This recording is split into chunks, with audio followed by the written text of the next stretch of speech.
नमस्कार। YouTube channel maths era and civil engineering by RP Vyas एवं teachment app की ओर से मैं आरपी व्यास यानी राजेंद्र भैया जी आप सभी third semester civil engineering branch के डिप्लोमा करने वाले स्टूडेंट्स का हार्दिक स्वागत एवं अभिनंदन करता हूं। विद्या भारती के अंतर्गत लाखों विद्यालय चलते हैं। आदर्श विद्या मंदिर, सरस्वती विद्या मंदिर के नाम से। उन विद्यालयों में मैंने अपने 40 वर्ष के अनुभव में से लगभग 11 वर्ष काम किया है और उसी का सुपरिणाम है कि आज मैं इस कटिबद्धता से आप लोगों को पढ़ाने की इच्छा रखता हूँ, पढ़ा रहा हूँ और वीडियो बना रहा हूँ इस उम्र के अंदर भी। ये दृढ़ इच्छा शक्ति इसी विद्यालय में, इसी प्रकार के विद्यालयों में काम करके मिली है। यद्यपि बहुत सारा अनुभव मेरा दूसरे कॉलेज का भी है जहाँ मैं प्राचार्य रहा था, लेकिन सबसे पहला जो अनुभव है इस प्रकार की विद्यालय से मुझे प्राप्त हुआ, निष्ठा के प्रति, विद्यार्थी के प्रति जो अध्यापक के क्या कर्तव्य होते हैं उसको ध्यान में अगर रखकर बात करें तो मैं आदर्श विद्या मंदिर का सदैव ऋणी रहूंगा। चलो बात शुरू करते हैं, क्योंकि जब भी कोई मैं नया काम शुरू करता हूँ तो एक बार जरूर अपने उस विद्यालय को याद करता हूँ। तो शुरू कर रहे हैं। आज बहुत महत्वपूर्ण चैप्टर है bending stress and shear stress in beams, जिसमें आज हम कर रहे हैं पहले बेंडिंग स्ट्रेस। यूनिट है आपकी 4। तो पढ़ते हैं कि क्या होता है बंकन प्रतिबल,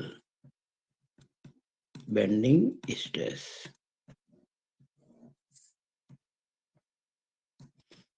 मैं डायरेक्ट लिख के कुछ किताबों से दिखाकर कुछ पहले फिगर बना रखे करके वीडियो पूरा करूंगा। लगभग 1-1.25 घंटे का होना चाहिए और काफी कुछ आपको इसमें सीखने को मिलेगा। बेंडिंग स्ट्रेस, सबसे पहले इसकी परिभाषा क्या है, व्हाट इज डेफिनेशन। देखिए क्या होता है कि जब हम बीम पे लोड लगाते हैं तो उसके हर सेक्शन पर बेंडिंग मोमेंट भी होता है, shear फोर्स भी होता है। तो बेंडिंग मोमेंट जो किसी दरन के, किसी बीम के क्रॉस सेक्शन पर काम करता है, तो अगर बीम सक्षम है तो उसका विरोध करेगी और जब विरोध करेगी तो प्रतिबल उत्पन्न होंगे और उन्हीं प्रतिबलों को बंकन प्रतिबल कहा जाता है। यानी कि हम कह सकते हैं कि bending stresses are due to resistance against bending moment occurred at any section of a beam. और बेंडिंग स्ट्रेस की वैल्यू अलग अलग जगह पे अलग अलग, हम इस पर विचार करेंगे आज कि कहाँ कितनी होती है और सब करेंगे। लेकिन परिभाषा की बात यही है कि मतलब हिंदी में लिख देता हूँ, यह प्रतिबल बंकन घूर्ण यानी कि BM बेंडिंग मोमेंट का विरोध करने के फलस्वरूप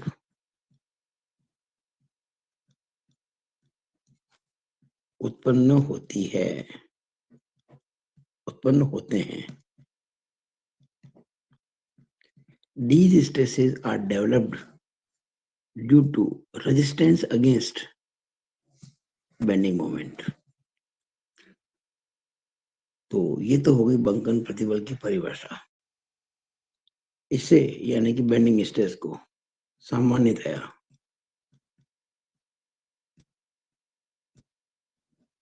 स्मॉल f या स्मॉल p से प्रदर्शित किया जाता है। This stress is normally represented by small f और small p। देखिए जब f लिखते हैं ना, इसका मतलब होता है एक्चुअल, और जब p लिखते हैं तो इसका मतलब होता है परमिसिबल।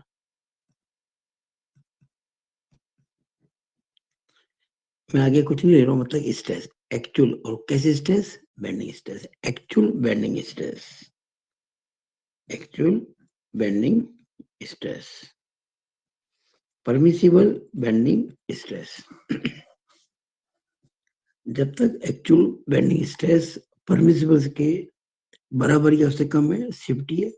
अगर actual bending stress permissible limit को क्रॉस कर जाएगी तो बीम फेल हो जाएगी। इसलिए हमने दो वर्ड ये यूज किए, स्मॉल एफ और स्मॉल बी। ये तो हमारा पहला बिंदु हो गया कि बेंडिंग स्ट्रेस की परिभाषा क्या होती है। दूसरा जो है, हमें ये समझना होगा कि प्रतिबल कैसे उत्पन्न होते हैं। जब बेंडिंग होती है ना, तो किस प्रकार के प्रतिबल उत्पन्न होते हैं।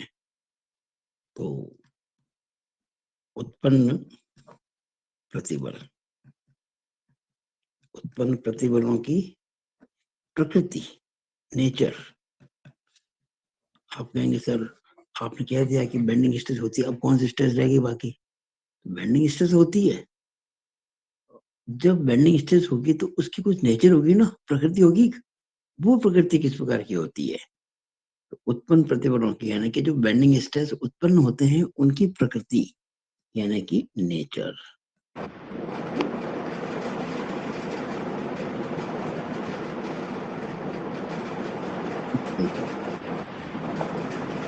तो कौन बंद कर रहा है इसको।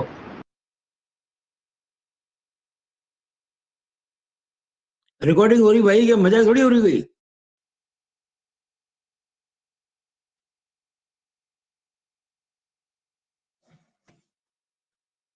उत्पन्न प्रतिबलों की प्रकृति और उसकी नेचर।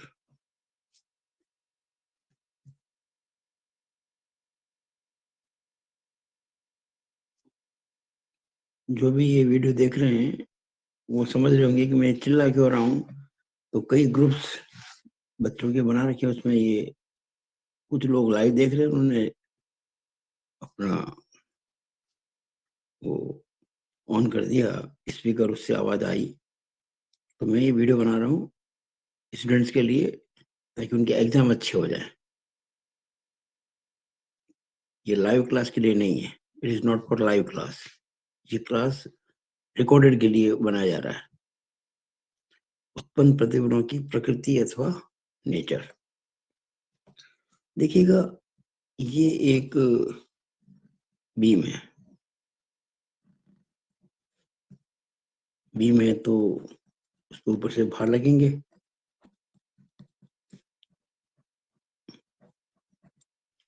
भार लगेंगे तो बीम मुड़ेगी।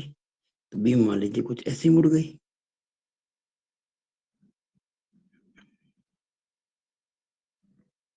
इस तरह से।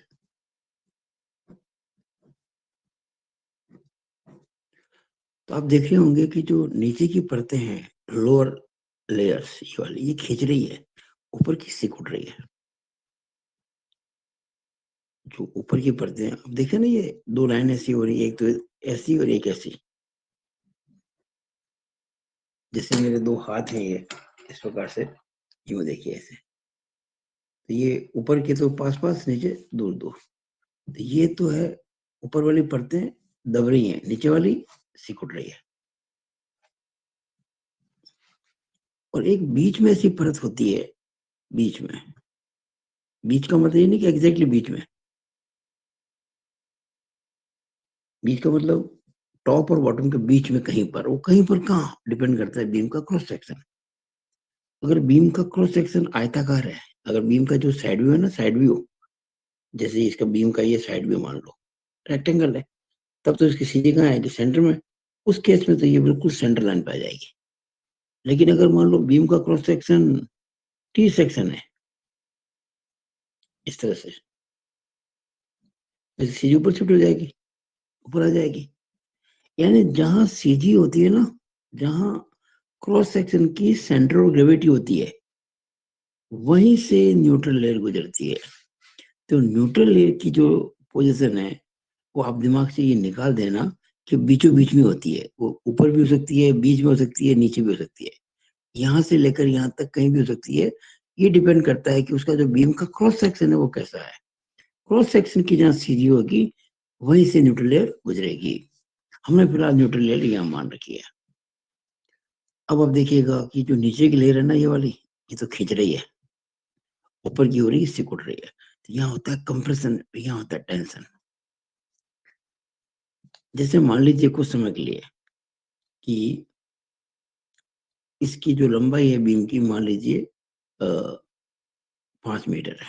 कुछ समय के लिए मान लिया हमने 5 मीटर है। 5 मीटर का मतलब होता है 500 सेंटीमीटर। तो शुरुआत में तो ये भी 500 सेंटीमीटर है, ये भी 500 सेंटीमीटर है। लेकिन जब बीम मुड़ गई तो ये ऊपर की जो है ना, ये 500 की कुछ कम हो जाएगी। हो सकता है कि 450 सेंटीमीटर हो जाए। और नीचे की जो है, ये 500 से ज्यादा हो सकता है कि 530-35 हो जाए।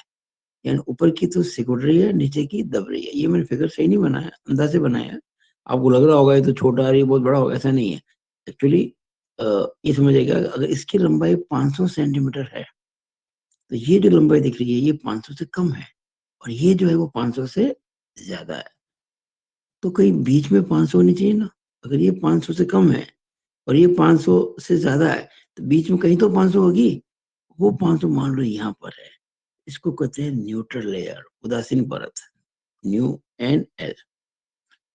तो उदासीन परत जो होती है, यानी जो न्यूट्रल लेयर होती है, वहां पर जो लेयर की लेंथ है वो ना तो कम होती है ना ज्यादा होती है। इसका मतलब ये है कि उस पे ना तो टेंसाइल स्ट्रेस होती है और ना कंप्रेसिव स्ट्रेस होती है। जो सबसे नीचे वाली लेयर है उसमें मैक्सिमम टेंसाइल स्ट्रेस है, और जो सबसे ऊपर वाली लेयर है उसमें मैक्सिमम कंप्रेसिव स्ट्रेस है। ये बात आप अच्छे से दिमाग में बैठा लें। ये बात हो गई एस एस। एस एस का मतलब होता है simply supported beam. Simply supported beam, शुद्ध आलंबित धरण। तो शुद्ध आलंबित धरण जो होती है, यानी कि जो सिंपली सपोर्टेड बीम होती है, इसमें न्यूट्रल लेयर के नीचे टेंशन और ऊपर कंप्रेशन होता है। ये बात बताने के लिए मैंने इतनी बात आपको बताई है। अब देखिएगा पेज नंबर 2। अगर वही होती है बीम कैंटिलीवर, इस तरह से, ये एक एंड इसका फिक्स है, ऊपर से कोई भार लग रहा है, इस बार जो बीम होगी ना वो ऐसे मुड़ेगी, इस तरह से मुड़ेगी, इस तरह से मुड़ेगी, इस तरह से। तो यहाँ देखिए इसमें क्या हो रहा है, टेंशन, तनाव। और जो नीचे वाली है इसमें हो रहा है कंप्रेशन, दबाव। तो बीच में कहीं न कहीं तो न्यूट्रल होगा मामला। तो मान लीजिए ये मामला न्यूट्रल वाला है, ये न्यूट्रल लेयर है। तो हम क्या देखेंगे कि जो न्यूट्रल लेयर होती है ना, उसके ऊपर टेंशन होता है, नीचे कंप्रेशन होता है। अब ये बातें आपको ध्यान रखनी है।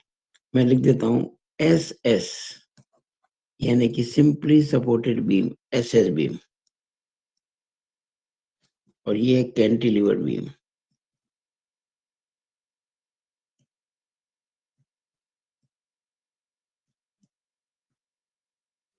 Cantilever beam.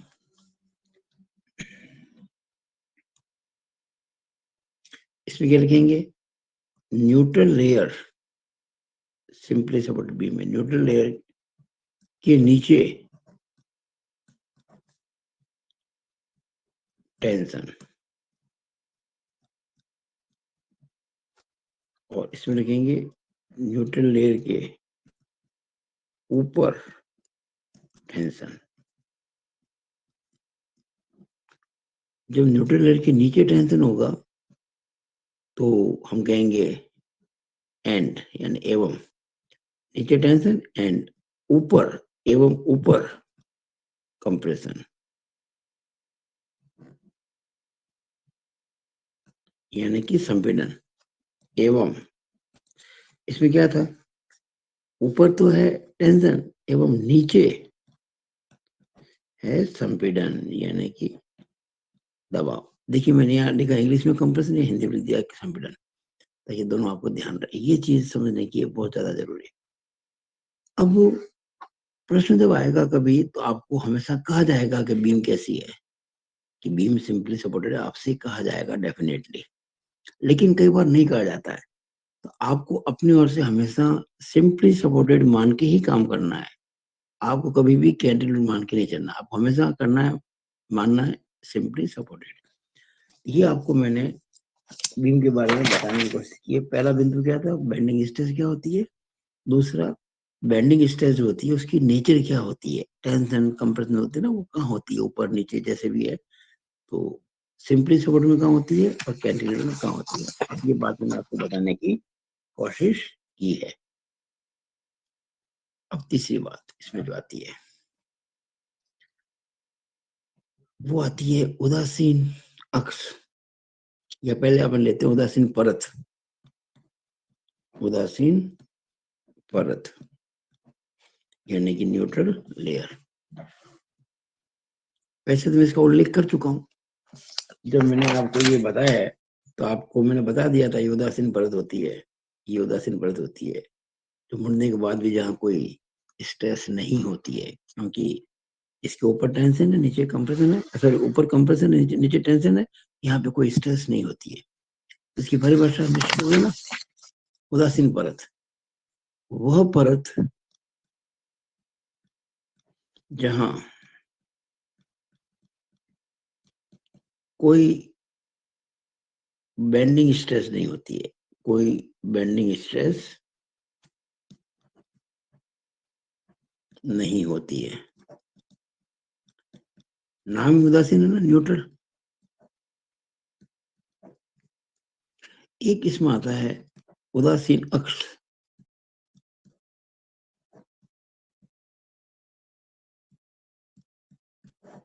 Neutral axis. देखिए उदासीन परत न्यूट्रल लेयर और न्यूट्रल एक्सिस उदासीन अक्ष दोनों पर ही बेंडिंग स्ट्रेस जीरो होती है। अभी हम आने वाले कुछ पेजेस में इसको प्रूव करेंगे, लेकिन पहले इसकी परिभाषा तो समझ लें। उदासीन अक्ष होती क्या है, किसको कहते हैं उदासीन अक्ष। आप जब देख रहे हैं ये वाला फिगर, तो इसमें तो जो हमने आपको दिखाई है ये उदासीन परत है, न्यूट्रल लेयर है ये क्या है, न्यूट्रल लेयर।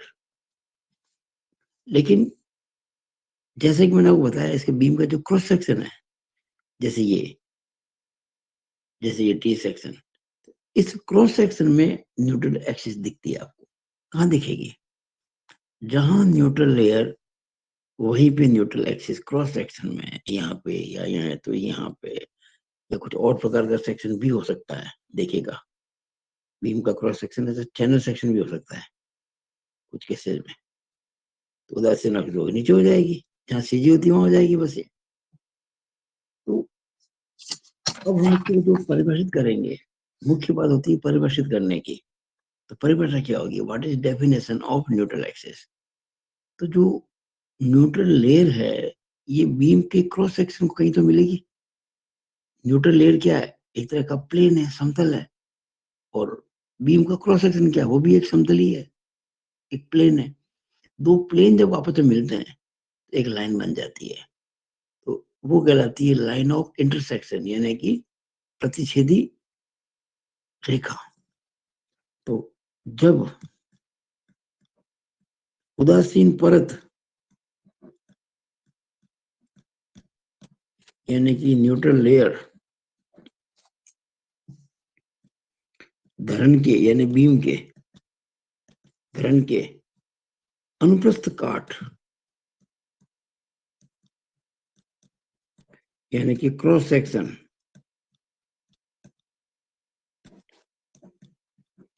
से मिलती है, तो बनी प्रतिच्छेदी रेखा यानी कि लाइन ऑफ इंटरसेक्शन, प्रतिच्छेदी रेखा,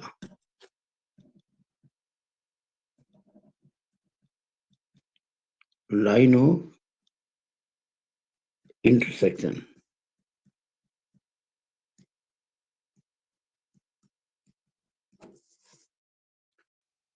उदासीन अक्ष या न्यूट्रल एक्सिस कहलाती है।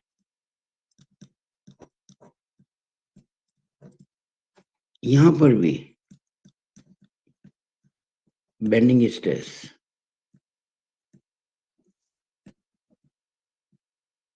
बराबर जीरो। एक्चुअली उदासीन अक्ष जो होती है न्यूट्रल एक्सिस, वो न्यूट्रल लेयर का ही हिस्सा है। हम कह सकते हैं कि जो न्यूट्रल लेयर है उसका साइड व्यू जो क्रॉस सेक्शन दिखता है वो न्यूट्रल एक्सिस होता है। न्यूट्रल लेयर दिखेगी आपको बीम के लॉन्जिट्यूडनल सेक्शन में, यानी सामने देखोगे बीम में जिस बीम की लंबाई दिखती है उसमें आपको न्यूट्रल लेयर का पार्ट दिखेगा, और न्यूट्रल एक्सिस दिखेगी क्रॉस सेक्शन में। तो ये हमने आपको बताने की कोशिश की है कि उदासीन अक्ष क्या होती है, उदासीन परत क्या होती है।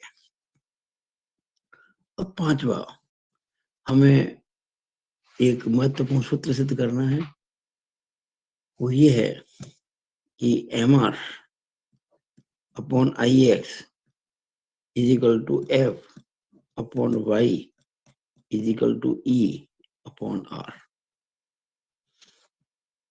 ये जो mr है इसे कहते हैं प्रतिरोध गुण,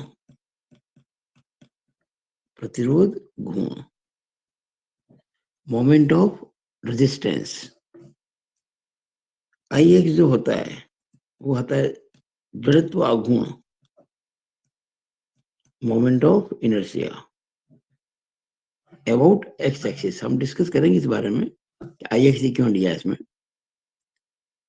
और एफ जो है वो होती है बेंडिंग स्ट्रेस, बंकन प्रतिबल। वाई जो है वो है जिस तल पर आपको बेंडिंग स्ट्रेस निकालनी है उस तल की उदासीन अक्ष से यानी कि न्यूट्रल एक्सिस से दूरी। ई यंग का प्रत्यास्था मापांक, यंग्स मॉडुलस ऑफ इलास्टिसिटी। और आर होता है, इसको हम कहते हैं वक्रता त्रिज्या यानी कि रेडियस ऑफ कर्वेचर। ये बहुत महत्वपूर्ण फॉर्मूला है। सामान्यतया ये 8 नंबर के प्रश्न में आता है। कभी कभी ये 2 भागों में पूछ लेते हैं, जैसे आपसे केवल ये पूछ लिया F upon Y equal to E upon R सिद्ध करो, ये भी 8 नंबर में आ सकता है। कई बार आपको ये भी शामिल कर सकते हैं। तो हम इस सूत्र को 2 भागों में सॉल्व करेंगे, इसको 2 भागों में प्रूव करेंगे। आप ध्यान से देखेंगे सब कुछ आपको समझ में आएगा। देखिएगा, इसके लिए मैंने ये पहले से ही एक फिगर बना रखा है, इसकी आप जरा कल्पना करें। देखिएगा ये बीम है, दिख रही है आपको बीम, सिंपली सपोर्टेड है।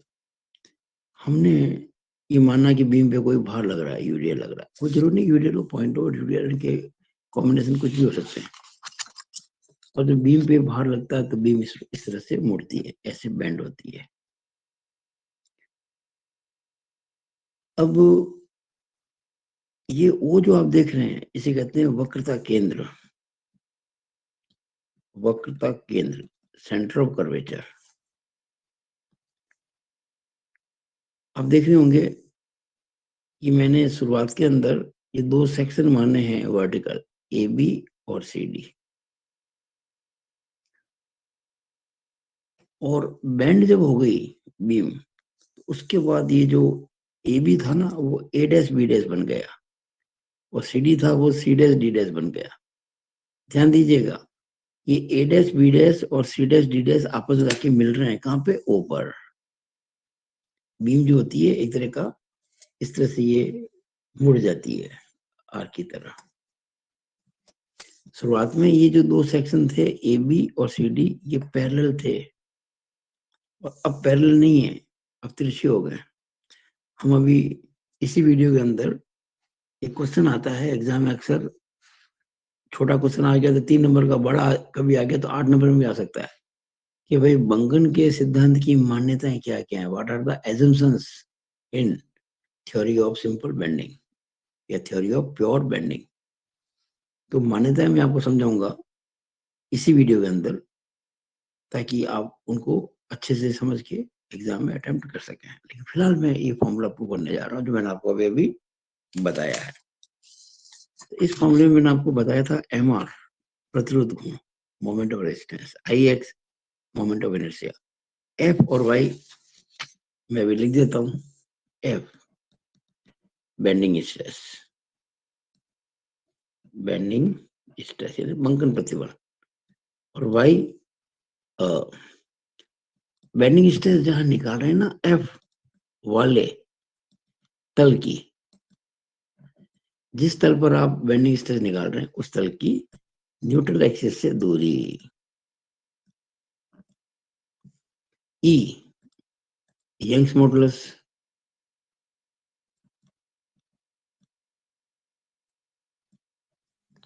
आर वक्रता त्रिज्या, रेडियस ऑफ कर्वेचर। अब प्रश्न उठता है कि आर कैसे शो करेंगे। मैंने आपको कहा था कि कोई उदासीन परत होती है, तो यहाँ देखिए ये जो बीम है ना, इसमें ये लिखा मैंने एन एल, यानी ये जो न्यूट्रल लेयर है, ये आपको यहाँ एक लाइन दिख रही है एन एल, लेकिन ये लाइन नहीं है, ध्यान रखना, ये पूरा एक प्लेन है। मेरा हाथ है ना, दिख रहा है इस प्रकार से ऊपर नीचे, इस टेबल के परपेंडिकुलर पूरा एक समतल है, इसे कहते हैं न्यूट्रल लेयर। ये जो न्यूट्रल लेयर थी, ये मुड़ने के बाद में ऐसे हो गई। मैं अगर इसको कहूँ एनएल, तो इसको मान लीजिए एनडेस एलडेस। अब मैंने क्या किया कि बीम पे दो वर्टिकल सेक्शन अपनी ओर से कंसिडर किए, एक ए बी और एक सी डी। दिख रहा ना आपको, ये ए बी सी डी। ये मुड़ने के बाद में क्या हो गए, A dash B dash C dash D dash. जैसे कि मैंने कहा था आपको, एक अपने एजम्पशंस होते हैं, उसमें एक बहुत इंपॉर्टेंट एजम्पशन है कि बीम के जो क्रॉस सेक्शन है वो प्लेन होते हैं, यानी कि समतल होते हैं, और मुड़ने के बाद भी समतल रहते हैं। The cross section of beam were plane before bending and will remain plane after bending. तो ये देखिए बिल्कुल प्लेन था, समतल था, मुड़ने के बाद भी ये समतल ही रहेगा। ये भी समतल था, मुड़ने के बाद भी प्लेन रहेगा। हाँ, मुड़ जरूर गया है लेकिन समतल है, और ऐसा समतल है कि ये जब जाके मिलेगा यहाँ से और यहाँ से एक पॉइंट आके मिल जाएगा, पॉइंट बन जाएगा। तो हम अब इस सूत्र को सिद्ध करने की तरफ बढ़ते हैं। mr upon I X is equal to F upon Y is equal to E upon R. देखिए कैसे, हमने आपको अभी अभी बताया कि हमने एक बीम का व्यू समझ लिया है। ये न्यूट्रल लेयर है, दो वर्टिकल सेक्शन लिए हैं जो मुड़ने के बाद इस प्रकार से हो गए, और ये जो दो सेक्शंस हैं जो मुड़ने के बाद में ए डैश बी डैश और सी डैश डी डैश हो गए, ये एंगल बनाते थीटा। थीटा एंगल कैसे बना, ये जो B dash A dash line है, बी डैश ए डैश, ये कहाँ जाके मिल रही है, इससे डी डैश सी डैश से आगे बढ़ने पर ओ पे मिल रही है। तो ये जो एंगल आप देख रहे हैं कौन सा, A dash O C dash, A dash O C dash, या B dash O D dash, B dash O D dash. इस एंगल को मैंने थीटा कहा है। और मैंने क्या किया, एक अपनी ओर से परत मान ली, एक लेयर मान ली, कौन सी, ई एफ, जो मैंने इस न्यूट्रल लेयर से y दूरी पर मानी है। I assumed a layer E F distance y from neutral layer and above neutral layer मान ली मैंने। तो यहाँ देखिएगा, ये आप देख रहे हैं ना सेंटर ऑफ कर्वेचर ओ, वहां से लेकर यहाँ तक की दूरी है न्यूट्रल लेयर तक, वो होगी रेडियस ऑफ कर्वेचर। इसको मैंने y कहा था अभी आपके सामने थोड़ी देर पहले। अगर O से लेकर यहाँ तक ये R है, तो ये दूरी कितनी हो जाएगी, R माइनस वाई, जो y कम हो जाएगा। अब आपने पढ़ा होगा छोटी कक्षाओं के अंदर कि कोई भी मान लीजिए एक आर्क है, ये 10th क्लास में है, ये उसका चाप है, ये इसका कोण है, ये लेंथ, ये रेडियस है r, और ये लेंथ ऑफ आर्क है, चाप की लंबाई है। आपने पढ़ा होगा चाप की लंबाई जो होती है r इंटू थीटा होती है, यानी जो उससे चाप की त्रिज्या है ना, और इंटू थीटा, यानी कि वो जो चाप केंद्र पर कितना कोण अंतरित करता है उसे हम थीटा कहते हैं। और थीटा किस में होना चाहिए, रेडियन में। इस बात को जरूर ध्यान रखें, ये रेडियन में होता है, डिग्री में नहीं होता है। अगर डिग्री में हो तो उसको रेडियन में कन्वर्ट करना पड़ेगा। तो चाप की लंबाई जो होती है ना, स्मॉल एल, वो r इंटू थीटा होती है। यहाँ देखिएगा कुछ बातें समझाने की है। ये जो आप देख रहे हैं arc P dash Q dash, चाप की लंबाई, तो यहां तक त्रिज्या कितनी है आर, एंगल कितना थीटा, तो देखिएगा आप पी डैश क्यू डैश बराबर आर थीटा। इसी तरह से ये जो ई डैश एफ डैश है, ई डैश एफ डैश, ये भी चाप है, एंगल ये भी केंद्र पर थीटा ही बनाता है, लेकिन यहाँ दूरी जो कितनी है आर माइनस वाई, क्योंकि वाई कम हो गई, तो ई डैश एफ डैश जो है वो आर माइनस वाई थीटा है, R minus Y into theta है। ठीक है, अब देखिए हमने एक और प्रकार से समझा इसको, दोनों फिगर एक ही है, कोई फर्क नहीं है, केवल एक फर्क रखा मैंने। पिछले चित्र में मैंने ये जो परत थी ई एफ, वो मैंने उदासीन परत से ऊपर मानी, और इस चित्र के अंदर हमने मानी है नीचे। देखो मैंने ई एफ नीचे मानी, दूरी कितनी है वाई, दूरी वाई ही है। देखिए एग्जाम में आपको किसी एक मेथड से करना है, ये दोनों मेथड में आपको केवल कंसेप्ट आपके क्लियर हो जाए इसलिए करा रहा हूँ। फिगर बनाने में बहुत ध्यान रखना पड़ेगा आपको, ये बहुत जरूरी है। अब देखिएगा न्यूट्रल एनर्जी है वो तो पहले की तरह ही है, पी डैश क्यू डैश की है, यहाँ तो दूरी आर है, और इस पर ये परत जो थी ई डैश एफ डैश, ये देखो ई एफ, ये इसके नीचे है ना, ई डैश एफ डैश मुड़ने के बाद हो जाएगी, वो इसके नीचे हो जाएगी, ये दूरी जो हो जाएगी ई डैश एफ डैश तक, वो आर प्लस वाई हो जाएगी, ये फर्क है। यहाँ पिछली बार फिगर में आर माइनस वाई था, इस बार आर प्लस वाई है, तो पी डैश क्यू डैश तो पहले की तरह आर थीटा है, पर ई डैश एफ डैश जो है वो R plus Y into theta हो जाएगा, क्योंकि पहले जहां आर माइनस वाई था, इस बार ये आर प्लस वाई है। ये बात आपके दिमाग में रखनी बहुत जरूरी है। ये पेज नंबर हो गया आपके 4। और मैं बहुत तेजी से ये फॉर्मूला प्रूव करने की ओर बढ़ता हूँ, पेज नंबर 5 पे। अब देखिएगा जब मैं प्रूव करूंगा, एक ही बात कहूंगा कि ये जो मैंने एक ई एफ ली है परत, इसकी विकृति, ई एफ की विकृति यानी कि स्ट्रेन, अब जानते हैं ना विकृति को स्मॉल इसी कहते हैं। स्ट्रेन कैसे निकालते हैं, change in length upon original length, change in length upon original length.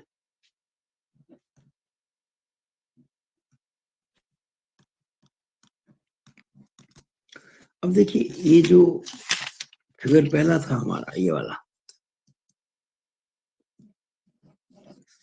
इसमें हमने ईएफ को माना था न्यूट्रल एक्सिस के, न्यूट्रल लेयर के ऊपर, इसका मतलब कंप्रेशन जोन में, और कंप्रेशन जोन का मतलब हो गया कि इसकी जो लंबाई घटेगी, यानी ईएफ की तुलना में ई डैश एफ डैश कम है।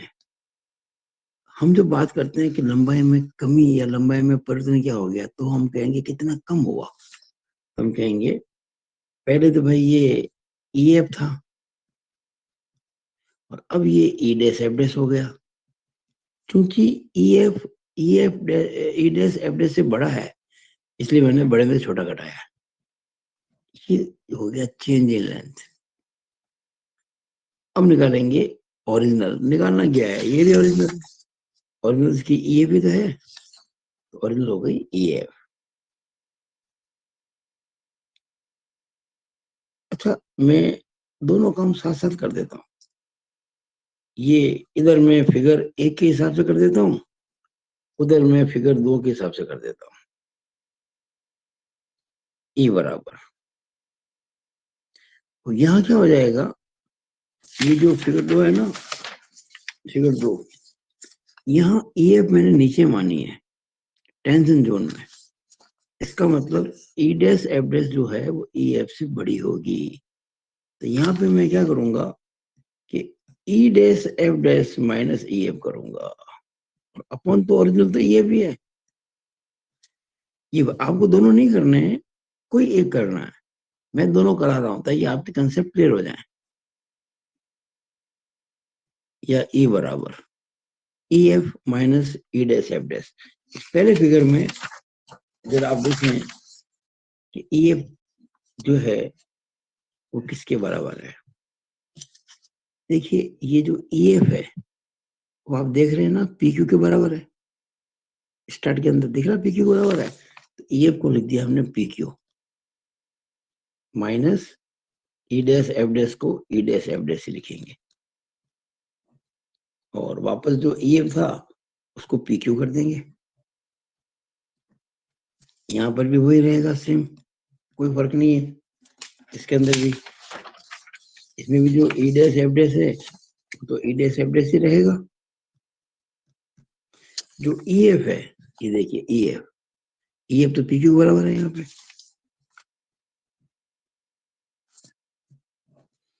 और ये भी ई एफ है तो पी क्यू है, यहाँ तो कोई समस्या नहीं है। अब जरा ध्यान से देखिएगा ई बराबर पी क्यू क्या है।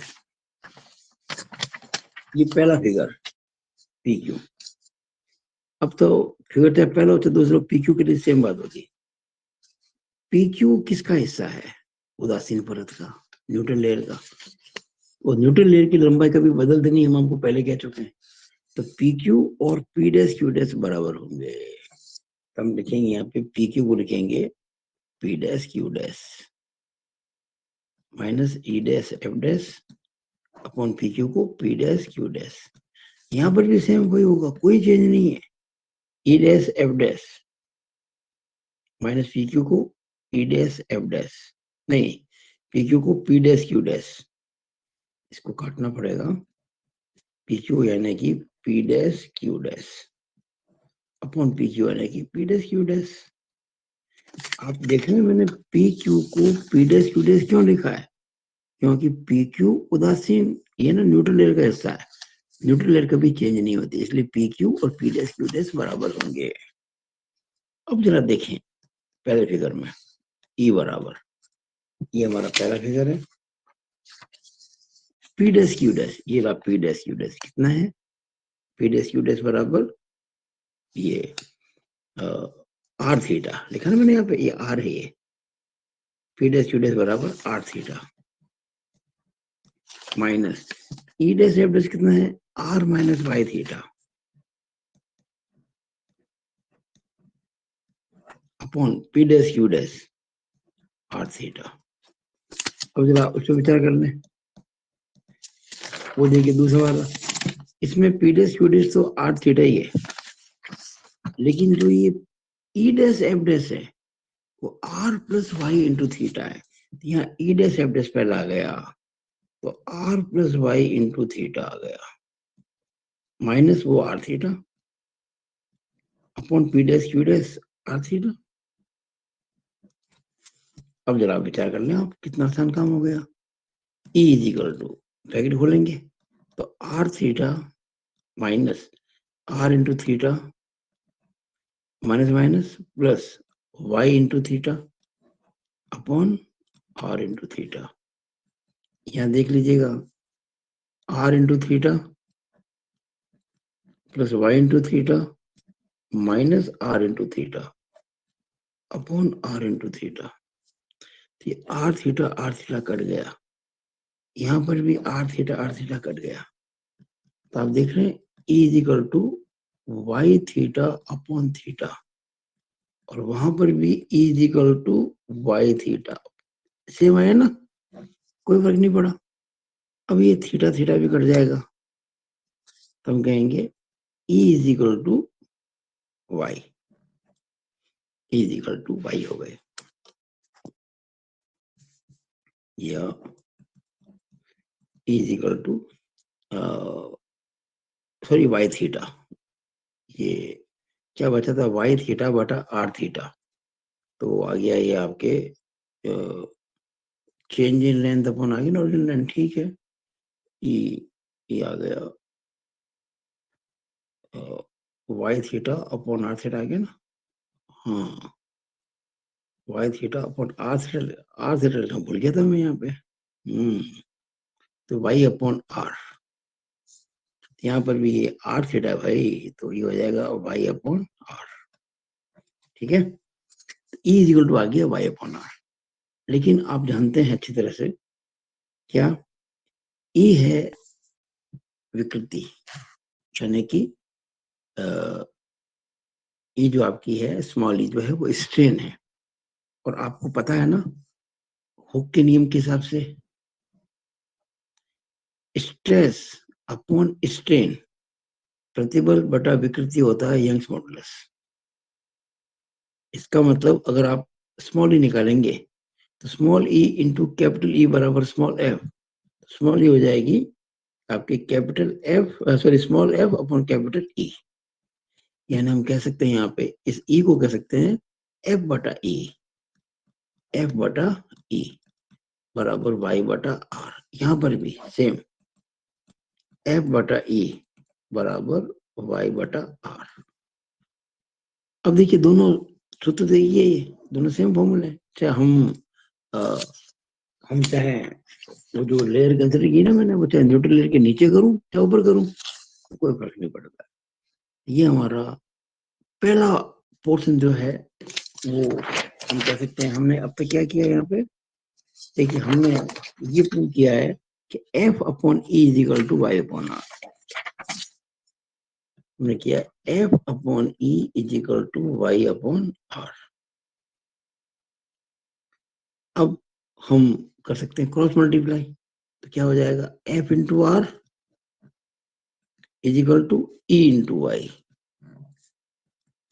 यानी कि F upon Y is equal to E upon are.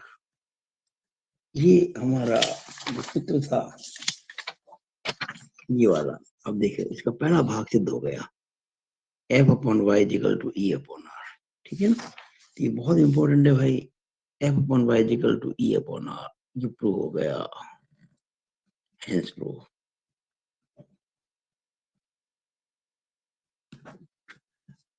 Exam में आ जाए 8 नंबर का, सिद्ध कीजिए F upon Y is equal to E upon R, इस प्रकार से सिद्ध करके काम खत्म। अब इसी चीज को कई बार अलग अलग प्रकार से पूछ लेते हैं। देखिए कैसे, मैं F को लिख देता हूं E upon R into Y. ठीक है, अब क्या है कि ये जो E है ये कांस्टेंट होता है और ए पर्टिकुलर मटेरियल। बीम जिस पदार्थ की बनी होती है उसके हिसाब से ई होता है कांस्टेंट। और आर जो है रेडियस ऑफ कर्वेचर, ये भी कांस्टेंट फॉर गिवन लोड्स। भाई जो लोड आपको देखे ना बीम के ऊपर, लोड तो लग गए, जो बीम मुड़नी थी मुड़ गई, तो आर भी कांस्टेंट है। तो ई और आर होते हैं कांस्टेंट, इसका मतलब ई अपॉन आर भी रहेगा कांस्टेंट, अचर।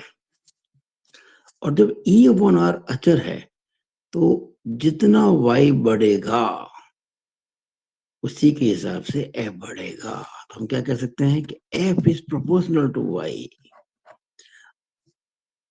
F is proportional to Y. ये भी इस सवाल को पूछने का तरीका हो सकता है एग्जाम में, यानी एक ही क्वेश्चन को कितने प्रकार से पूछा जा सकता है, ये मैं आपको कहना चाह रहा हूँ। आपसे कहा गया एग्जाम में सिद्ध कीजिए कि बंकन प्रतिबल जो होता है वो उदासीन अक्ष से दूरी के समानुपाती होता है, यानी bending stress is proportional to distance from neutral axis.